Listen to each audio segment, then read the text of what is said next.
Hello बच्चों, कैसे हैं आप लोग। मैं आशा करता हूं कि आप लोग मस्त होंगे, तंदुरुस्त होंगे और मस्ती के साथ में पढ़ाई करते होंगे। तो चलिए आइए इस वीडियो में हम लोग चलते हैं। और इस वीडियो में हम लेकर आए हैं दोस्तों ऑब्जेक्टिव। क्या चीज? ऑब्जेक्टिव।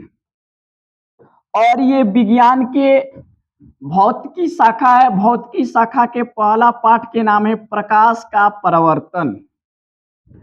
प्रकाश का परिवर्तन। प्रकाश का परिवर्तन से संबंधित ऑब्जेक्टिव हम लोग पढ़ेंगे इस वीडियो में। क्या पढ़ेंगे? ऑब्जेक्टिव। ऑब्जेक्टिव हम लोग पढ़ेंगे जो कि एग्जाम में बहुत बार ये सब ऑब्जेक्टिव पूछ चुका है और एग्जाम में आने का बहुत चांस है। तो आइए, सबसे पहला क्वेश्चन के नाम है यहाँ पर गोलीय दर्पण के परिवर्तन पृष्ठ की वृत्ताकार सीमा रेखा का व्यास कहलाता है।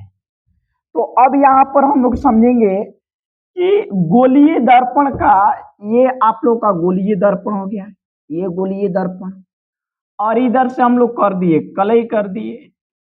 तो जो इसका द्वार बन रहा है दोस्तों, जो ये वाला भाग, थोड़ा ध्यान दीजिएगा आप लोग, जो ये वाला भाग बन रहा है, ये द्वार, ये कटोरा वाला, ये वाला जो द्वार होता है खाली नुमा, ये जितना होता है ना, इसी को बोलते हैं द्वारक बोलते हैं।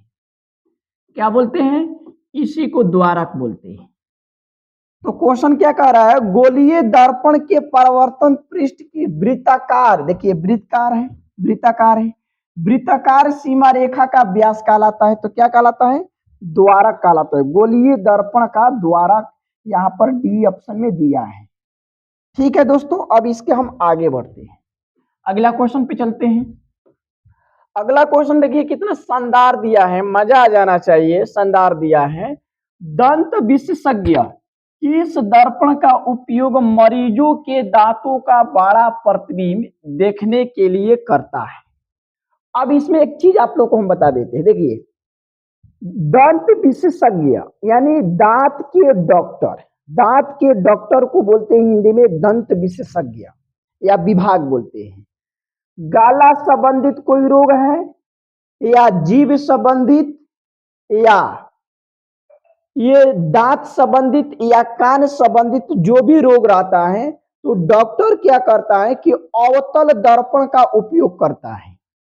क्योंकि अवतल दर्पण प्रकाशीय किरणों को एक ही बिंदु पर बटोर देता है, जिसके माध्यम से डॉक्टर अंदर के भाग को, जो भी रोग रहता है, उसको देख पाता है, परीक्षण कर पाता है।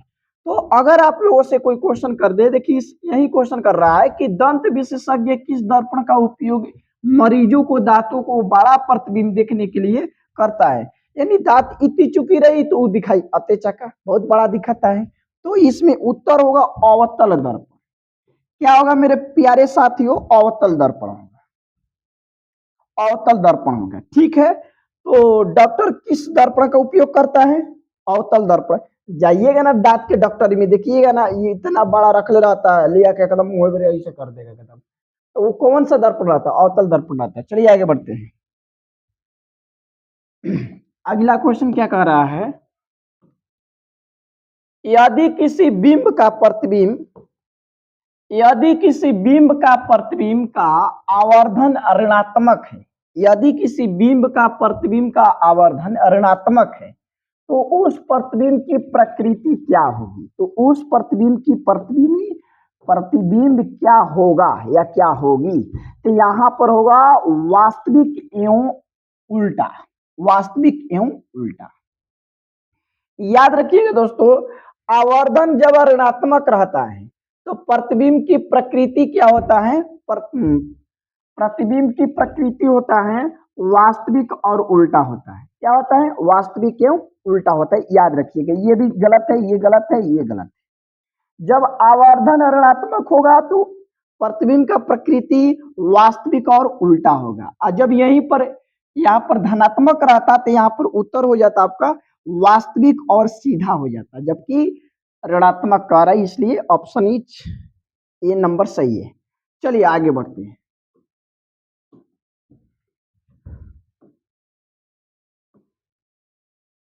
देखिए 4 नंबर क्वेश्चन क्या कह रहा है, निम्नलिखित में से कौन उत्तल दर्पण की फोकस दूरी है। निम्नलिखित में से कौन उत्तल दर्पण की फोकस दूरी है जिसकी वक्रता त्रिज्या 32 सेंटीमीटर है। तो आधा हो जाएगा इसका, तो आधा इसमें कितना दिया है दोस्तों, तो आधा इसमें सर जी दिया है प्लस के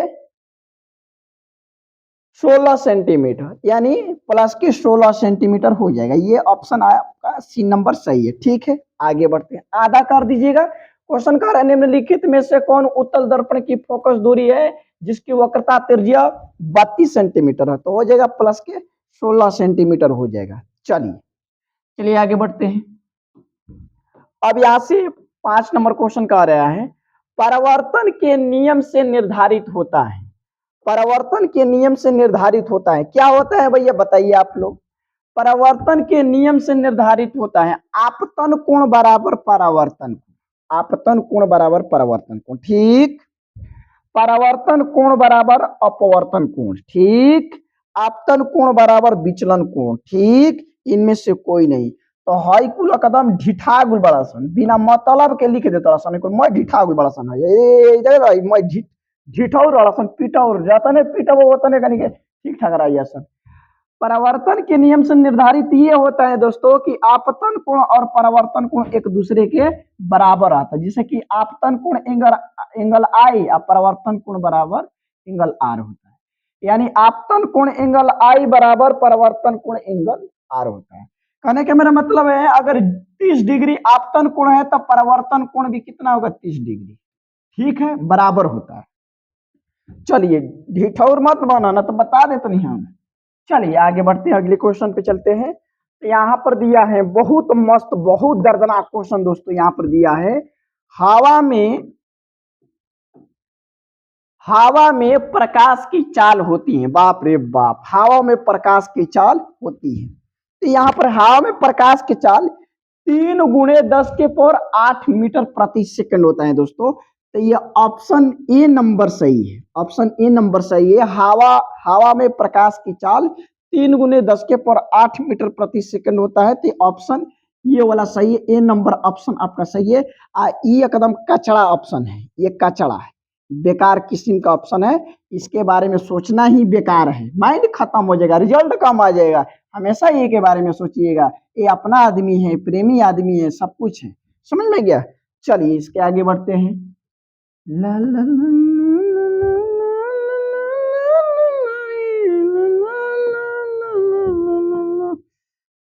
प्रकाश किस तरंग का उदाहरण है। प्रकाश किस तरंग का उदाहरण, तो आप लोग को हम बताए हैं प्रकाश विद्युत चुंबकीय तरंग है। प्रकाश क्या है, विद्युत चुंबकीय तरंग है। तो देखिए बी नंबर में दे रखा है विद्युत चुंबकीय तरंग का, तो यही ऑप्शन सही है। ये गलत, बकुल पांडे बकुल पांडे बकुल पांडे, ठीक है। तो प्रकाश किस तरंग का उदाहरण है, कहिएगा विद्युत चुंबकीय तरंग है, विद्युत चुंबकीय तरंग है। आगे 1 नंबर क्वेश्चन दे रखा है प्रकाश के परावर्तन के कितने नियम हैं, बताओ बताओ बताओ बताओ बताओ। ई ना बतेबा त का बतेबा, प्रकाश के परावर्तन के कितने नियम है, दो लो लो लो लो लो लो लो लो लो लो दो। आपतन कोण बराबर परावर्तन कोण होता है, आपतित किरण परावर्तित किरण अब अभिलंब तीनों एक ही तल में होता है। तब परावर्तन के कितने नियम दोस्तों, दो। बहुत इंपॉर्टेंट क्वेश्चन है, भी आई है, भी आई है, दो। प्रकाश के परावर्तन के कितने नियम, दो होते हैं। अब प्रकाश के अपवर्तन के भी कितने नियम, दो ही होते हैं। चलिए आगे बढ़ते हैं।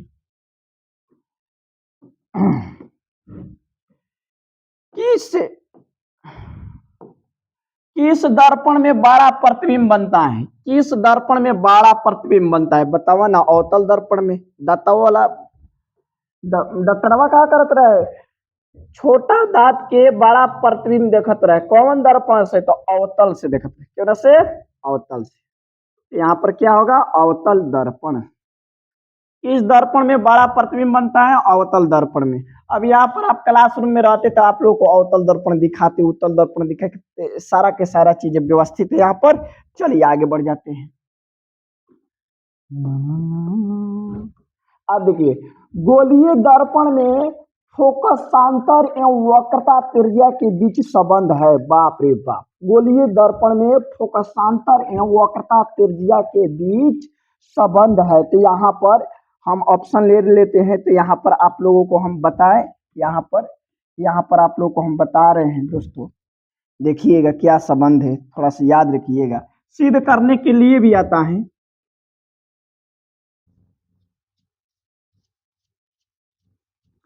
अगर हम कहेंगे यहाँ पर हम लोगों का अवतल दर्पण है, इधर से हम कलई कर दिए, हो गया अवतल दर्पण।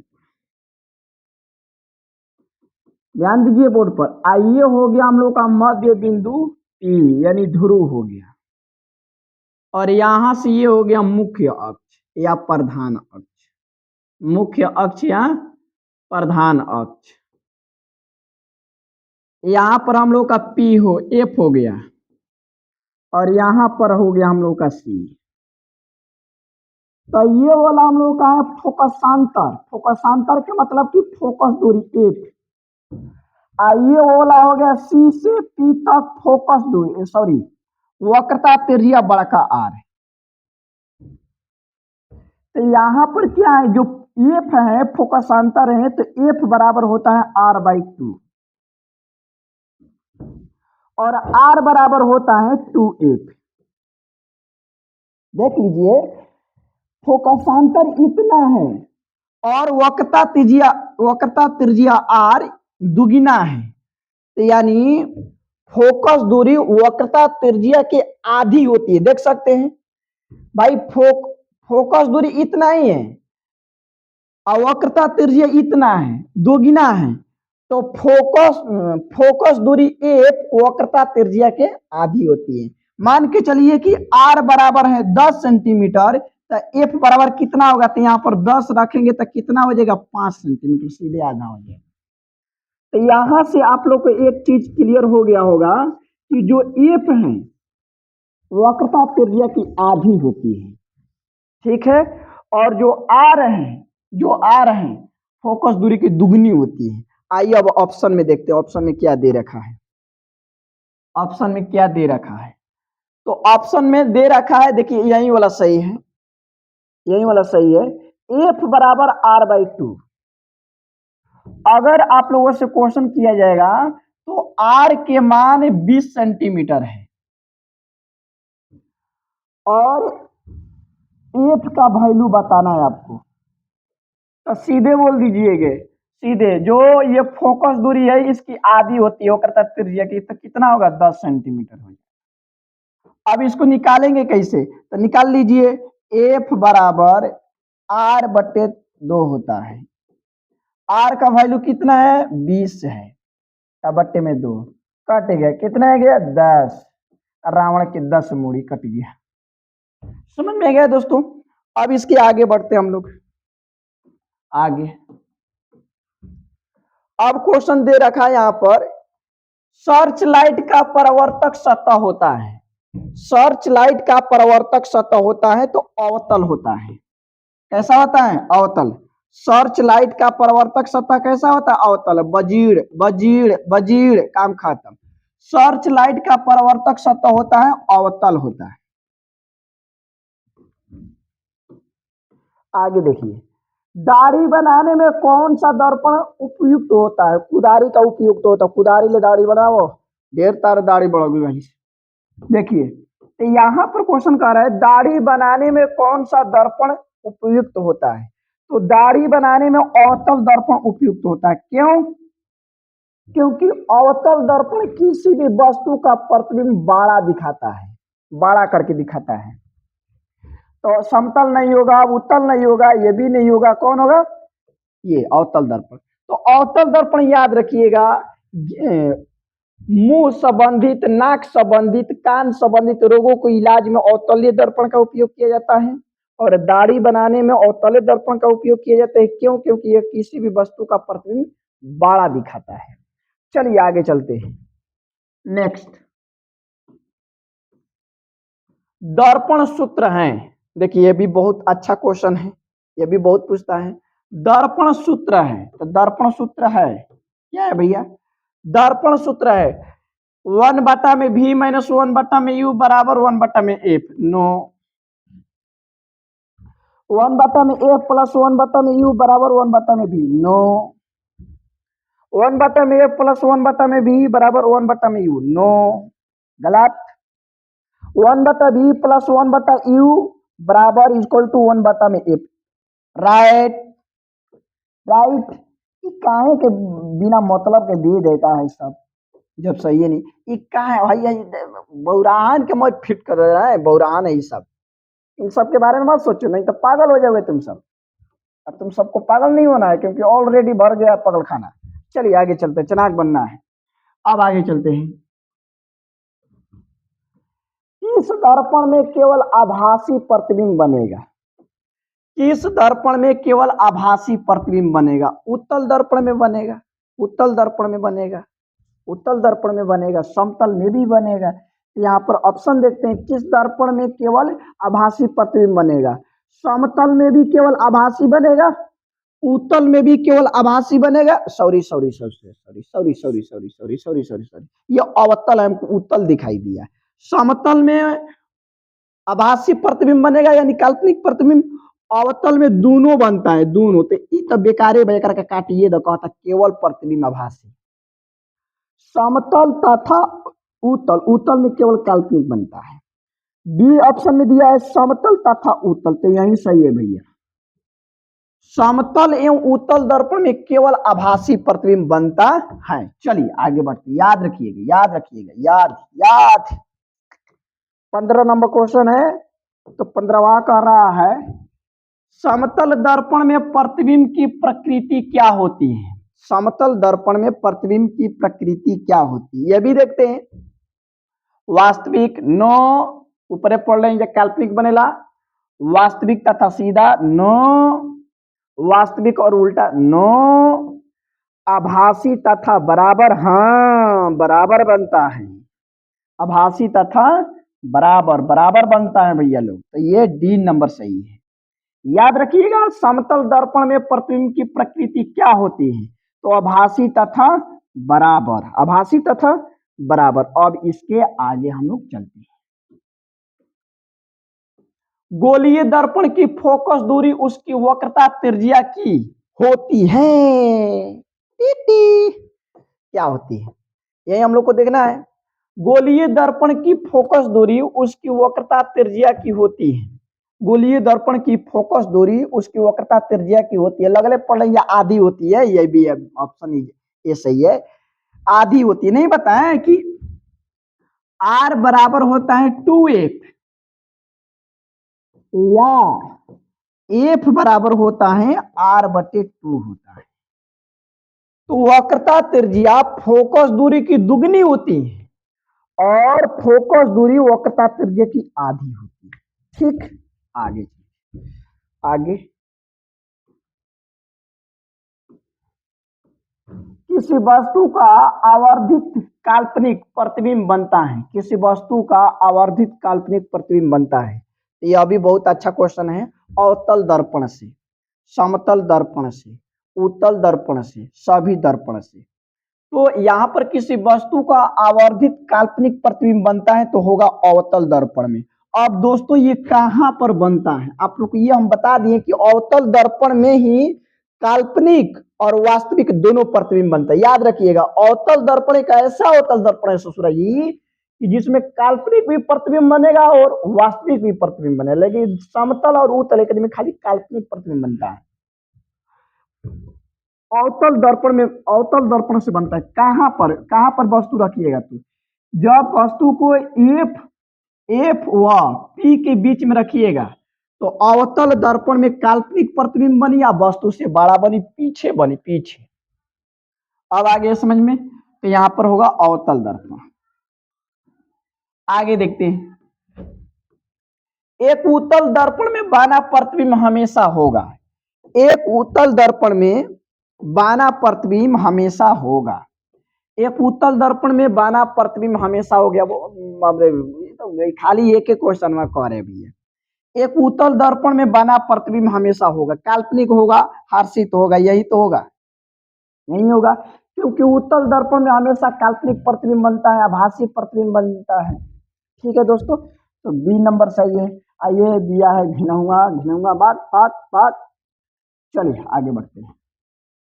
उसके बाद में दे रखा है ईट है, बाप रे बाप, हई देखो ईट में झकबत लो की भरी के नालो की ईट है, पारदर्शी पदार्थ, अपारदर्शी पदार्थ, पारभासी कोई नहीं, पारदर्शी, सॉरी अपारदर्शी होगा। देखिए पारदर्शी पदार्थ किसको कहते हैं? जिस पदार्थ में देखने पर उसके पीछे की वस्तु दिखाई दे तो उसको पारदर्शी बोलते हैं। गाड़ी के जितना आगे के शीशा बा सब पारदर्शी होता है। चमकीला उजर का डिब्बा क्या है, सब पारदर्शी। जितना कांच वाला है, उजर का कांच के शीशा, चूका चूकी जितना सारा चीजें है, गिलास, सब पारदर्शी होता है। और पारदर्शी में क्या होता है? बोर्ड। बोर्ड क्या हो जाएगा? अब बोर्ड पे हम देख रहे हैं तो ये सब लिखा हुआ तो दिखाई दे रहा है, पीछे के दिखाई दे रहा है नहीं। दीवार हो गया, ईट हो गया, देखिए ना ईट लगा हुआ है, ईट ईट में देखिएगा तो उसके आर पार की वस्तु दिखाई देगा नहीं, तो ये क्या अपारदर्शी। पारभासी का मतलब कुछ दिखाई दी कुछ दिखाई ना दी। चल पहले कमेंट करेगा भैया, समझ में आ रहा है कि नहीं आ रहा है, कोई समस्या है आप लोगों के बीच में? हमारे आंखें जो देख सकती हैं वे वस्तुएं होते, बाप रे बाप। हमारी आंखें जो देख सकती हैं वे वस्तुएं होगी, तो वो वस्तुएं क्या होगी? दीप्त या प्रदीप्त होगी। दीप्त या प्रदीप्त, ये नहीं होगा, ये नहीं होगा, ये नहीं होगा। दीप्त या प्रदीप्त होगी, जो मतलब कि अपने अंदर से प्रकाश उत्सर्जित करे। एक मनुष्य समतल दर्पण की ओर 3 मीटर प्रति सेकंड की चाल से आ रहा है। वाह वाह वाह वाह वाह वाह वाह वाह वाह, तोरे इंतजार है। एक मनुष्य समतल दर्पण की ओर 3 मीटर प्रति सेकंड की चाल से आ रहा है। मनुष्य को दर्पण में अपना प्रतिबिंब किस चाल से आता हुआ प्रतीत होता है? तो याद रखिएगा दोस्तों, जब 3 आ रहा है तो 3 दूनी 6 कर दीजिए, तो 6 मीटर प्रति सेकंड दोगुना कर दीजिए। ठीक है, याद रहेगा। एक मनुष्य समतल दर्पण की ओर 3 मीटर प्रति सेकंड की चाल से आ रहा है, तो मनुष्य को दर्पण में अपना प्रतिबिंब किस चाल से आता हुआ प्रतीत होगा? तो 3 दूनी 6 कर दीजिए, 5 रहेगा तो 5 दूनी 10 कर देना। ठीक है, तो यहाँ पर हो जाएगा ऑप्शन इज सी राइट। चलिए अब आगे बढ़ते हैं।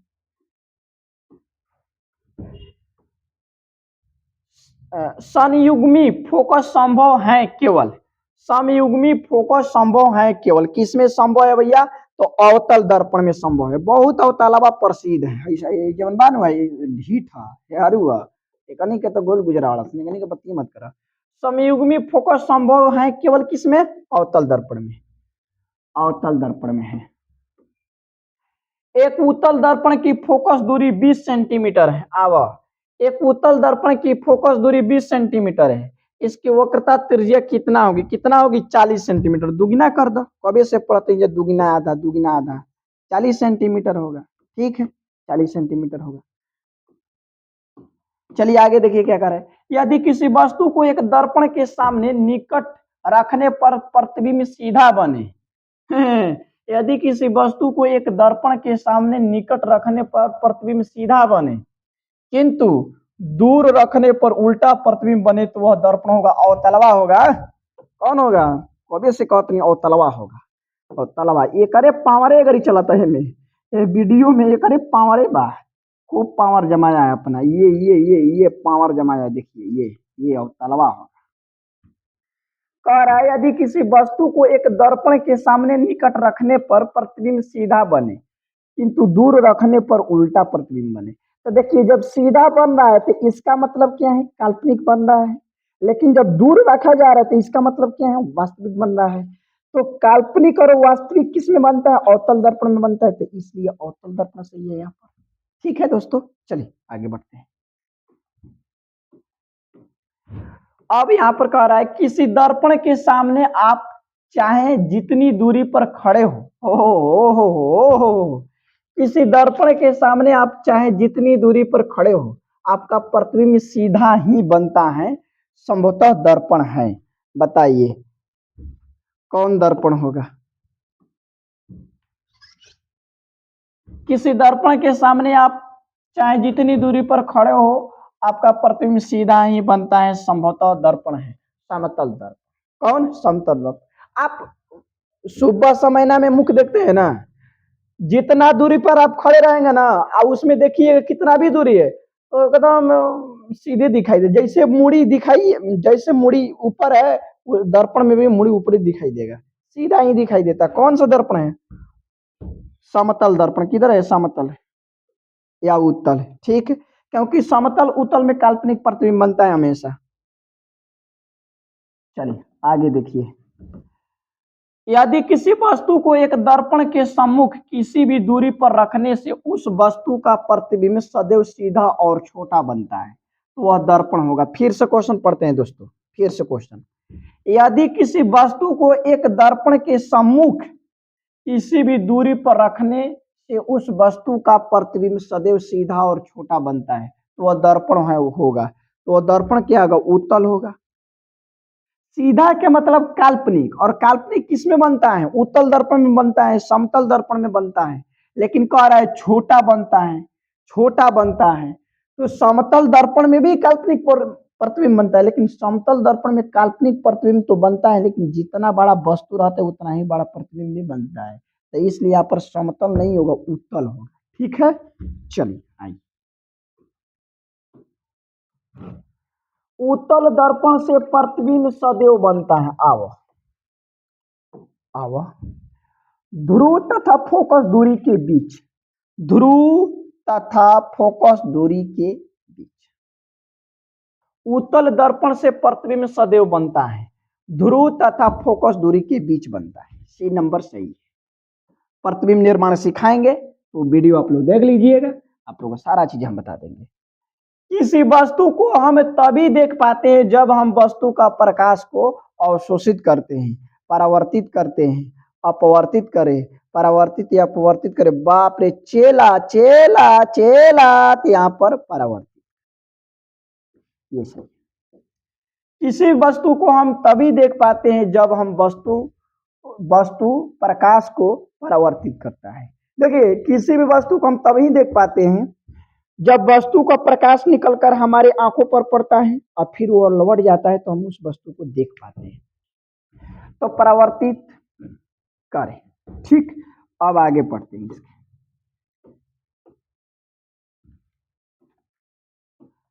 कम से कम 30 क्वेश्चन देखेंगे। किस दर्पण में वास्तविक प्रतिबिंब नहीं बन सकता है? किस दर्पण में वास्तविक प्रतिबिंब नहीं बन सकता है? तो दोनों में कौन कौन? समतल उत्तल, दोनों में। समतल दर्पण में उत्तल दिया है, नहीं दिया है? उत्तल ना, डरे नहीं गंदे ले, डरे डरे डरे डरे डरे नहीं खने, सही है। किस दर्पण में वास्तविक प्रतिबिंब नहीं बन सकता है? तो समतल में और उत्तल में, लेकिन उत्तल ऑप्शन में नहीं है, समतल है, तो इसलिए समतल हो। चलिए आगे बढ़ जाते हैं। ये लास्ट क्वेश्चन। अवतल दर्पण के फोकस से चलती किरणें परावर्तन के बाद, अवतल दर्पण के फोकस से चलती किरणें परावर्तन के बाद समानांतर हो जाती है मुख्य अक्ष के या प्रधान अक्ष के। चलिए देखिए, प्रधान अक्ष के समानांतर हो जाती है, ये सही है, यह सही है। ठीक है दोस्तों, थोड़ा सा इसको देख लेते हैं। देखिए, ये हो गया हम लोग का दर्पण, ये दर्पण हो गया, ये हम लोग का P हो गया, P बिंदु। आइए हम कर दिए कलई, ये कलई कर दी। ये हो गया मुख्य अक्ष या प्रधान अक्ष। यहाँ पर हम दे दिए P, F दे दिए, और F से किरण को हम लेकर गए, F से हम लोग किरण को लेकर गए, F से। तो जब F से किरण जाती है तो दर्पण से किरण टकराने के बाद मुख्य अक्ष के समानांतर हो जाती है, ऐसे हो जाती है, ऐसे। ठीक है, यही कह रहा है यहाँ पर क्वेश्चन। अवतल दर्पण के फोकस से चलती किरणें परावर्तन के बाद प्रधान अक्ष के समानांतर हो जाती है, तो यही वाला सही है। ठीक है दोस्तों, कमेंट में जरूर लिखिए कि समझ में आया कि नहीं आया, कॉपी पर लिख लीजिए और बहुत बढ़िया से शानदार तरीका से पढ़िए, मजा आना चाहिए पढ़ाई में। जय हिंद।